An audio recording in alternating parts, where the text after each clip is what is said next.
হযরত বিলাল যখন রাসূলের উপর ঈমান আনলেন, উমাইয়া বিন খালাব নিকৃষ্ট কাফের তাকে অমানবিক নির্যাতন করেছে। রাসূলের ইন্তেকালের পরে হযরত আবু বকরের পরে অর্ধ পৃথিবীর বাদশা সাইয়েদনা ওমর রাদিয়াল্লাহু তাআলা আনহু একদিন বেলালকে বললেন, বেলাল, উমাইয়া বিন খালাব তোমার উপর যে নির্যাতন করেছে ওই নির্যাতনের বর্ণনা আমাদেরকে একটু দাও। হযরত বেলাল চোখের পানি ছেড়ে দিয়ে বলেন, আমিরুল মুমিনিন, সেই নির্যাতনের বর্ণনা যদি আপনার সামনে দেই সহ্য করতে পারবেন না। এত বেশি নির্যাতন আমাকে করেছে, আমি যদি বর্ণনা করি সেটা সহ্য করতে পারবেন না। হযরত ওমর বললেন, বেলাল রে, তবুও শুনতে চাই, ঈমানটা একটু তাজা করতে চাই।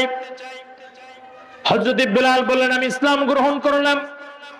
উমাইয়া বিন খালাব আমাকে মারতে লাগলো, সারাটা রাত্র আমাকে মারতে মারতে আমার পিঠের চামড়াগুলো ছিঁড়ে রক্ত ফিনকি দিয়ে বের হয়ে যাচ্ছে।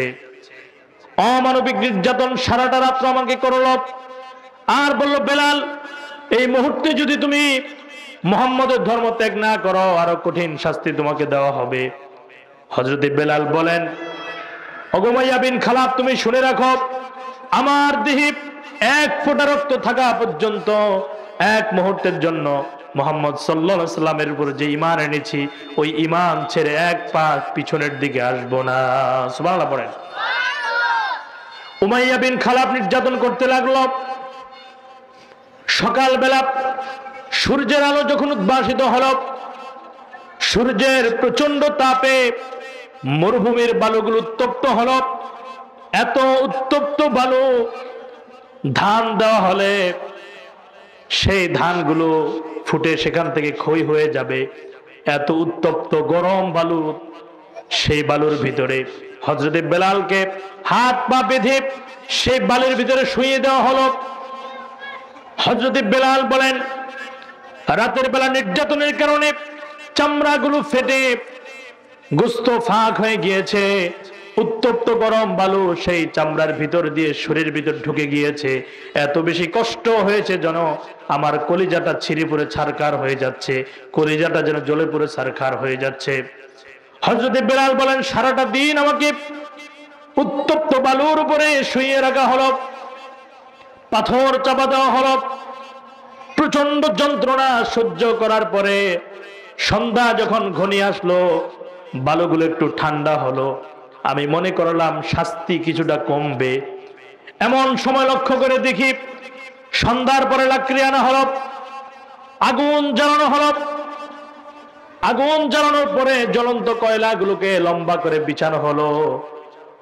ওই জ্বলন্ত কয়লার উপরে আমাকে শুইয়ে দেওয়া হলো। প্রচন্ড যন্ত্রণা, আমার রক্তগুলো বের হয়ে আগুন নিভে যাচ্ছে।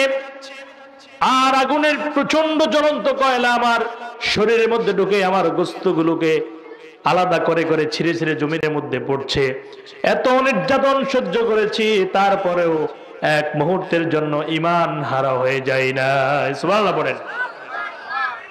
হযরত ওমর চোখের পানি ছেড়ে দিয়ে বলেন, ওগো বেলাল, তোমার জামাটা একটু উঠাও, তোমাকে যে নির্যাতন করা হয়েছে এই নির্যাতনের দৃশ্যটা একটু দেখতে চাই।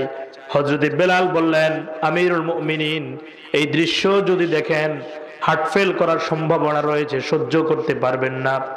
হযরত ওমর জোর করে জামা তুললেন আর লক্ষ্য করে দেখলেন হযরত বেলালের পিঠের উপর এখনো সেই দাগগুলো তার বুকের মধ্যে এখনো গর্ত হয়ে আছে। আল্লাহু আকবার।